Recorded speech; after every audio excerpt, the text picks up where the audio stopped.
some of you had some confusion or questions with regards to the 125% markup that you see on this diagram versus the thirds that I referred to. They are effectually the same. Let me explain why. The 100%, and we'll see this in the final equation that I'm going to give you, which is the simplest of equations for you to understand cost-based pricing, right? For this equation and what you heard me speak about, allow me to clarify. 1/3 goes to the manufacturer. That goes to your manufacturer costs. 1/3 goes to your wholesale costs. The final thirds is your retail costs, and it should give you what your price should be. In your retail costs, you do want to include what your profit will be, or your profit margin, because there will be room for, we'll call it error, if you're running a sale. And you need to keep these things in mind as well if you are going to run a sale, that you make sure to include that in your price. The best retailers ensure that they never lose money even when they're having a sale. There is a correlative markup that is fair, it's still ethical, that they increase their price as it relates or in direct correlation with whatever sale they are running. And they make sure to offset it in a way that it is fair to the consumer base and will not alienate them as a consumer, as a repeat patron, okay?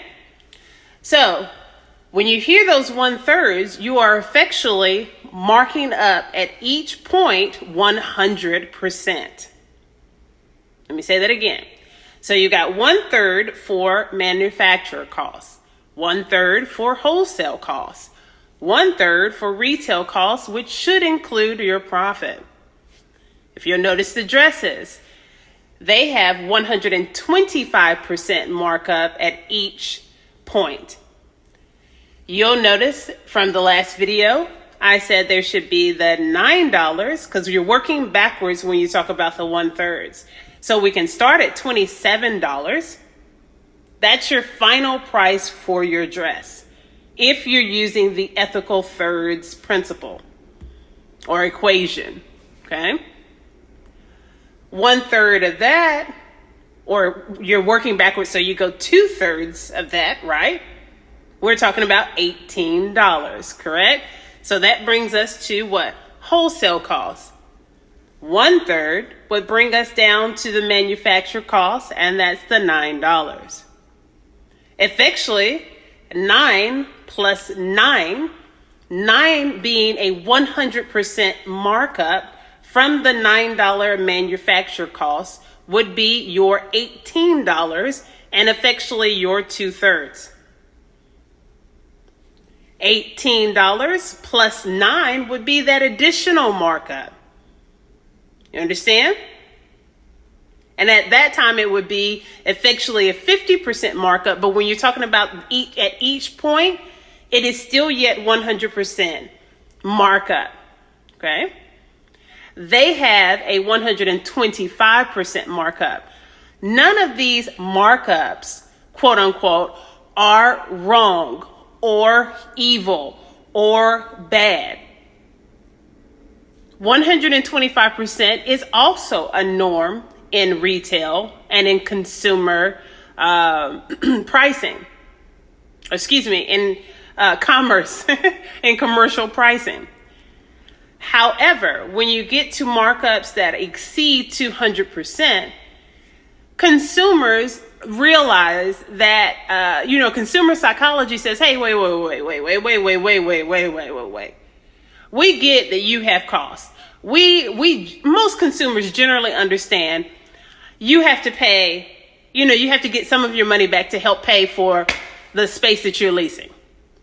We know you just don't own the building outright. And maybe if you do, it takes some time to get to that point.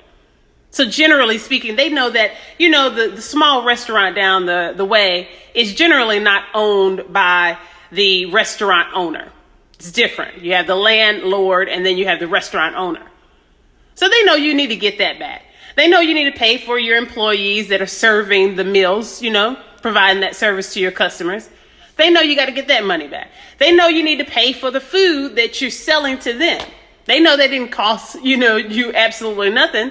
And if that were the case, most people wouldn't attend your restaurant because it would be a very scary process to really wrap your head around going to a restaurant where they pay for absolutely nothing. They have absolutely no input cost, no cost of goods sold for the food they serve.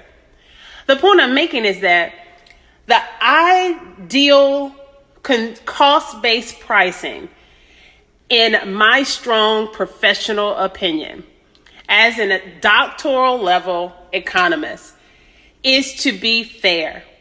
And not only as a doctoral level economist, but also as someone who has worked experiential knowledge amongst both the wholesaler, the manufacturer, and having a good relationship with the points of contact, we can call them, at every stage of commerce. And if you can manage relationships, human relationships, and you've heard me speak about this before, if you can manage human relationships better than any type of financial capital, credit or otherwise, stocks, investments, derivatives or otherwise, I think you won. I think you won. All right. So here is, and this was a very fast lesson. So we're going to get to the final equation. And this is what you need for your beginning process. And I believe that it is the fairest of them all. Oh, goodness. I'm not sure if you can see that. Hopefully you can. All right. So you got 0.33A plus 0.33B plus 0.33C equals CBP, which is your cost-based pricing. A can be manufacturer costs. And we've got just a little under a minute. I've, set the timer just to make sure we're within the 10 minutes. You've got A, the manufacturer costs. Okay. And this is in a general type of commercial operation. And I'll give you another example. I'll try to give you 2 examples before we sign off today. Then you've got B, wholesale costs, etc. Then C, you get to your retail costs, etc. Right? So A plus B plus C should equal your cost-based price, your price, like you see with the dresses. Okay? Let's say you don't have any manufacturer costs. Let's say you are that restaurant, and it's not so much as that it's strictly manufactured. Well, you have food input. Okay, so I think there's a place. Southern Foods or something to that effect. They're very popular in the South, and I'm probably getting them wrong, and I can't think of their name because they provided food inputs for us. Okay, so maybe you're a local, restaurant and bar, and you serve, let's just talk about the bar side of it, okay? All right, so you've got implements of maybe appetizers, and they sell these frozen products, and you deep fry them, right? Okay, and even, frozen products, we know that some of them are still quality goods, so let's not get into all the holistic part. Let's just talk about, the kind of factual basis or baseline, all right? So you have these frozen goods, all right? They effectually are your manufacturer costs. Then wholesale. How are you going to work in your labor costs? Because your cook becomes your wholesale. All right? How are you going to work in those costs? What is the hourly wage that you can afford based on what you have to pay for the food inputs and what you need to pay for your rent or your lease monthly payment, which will be your C, retail costs.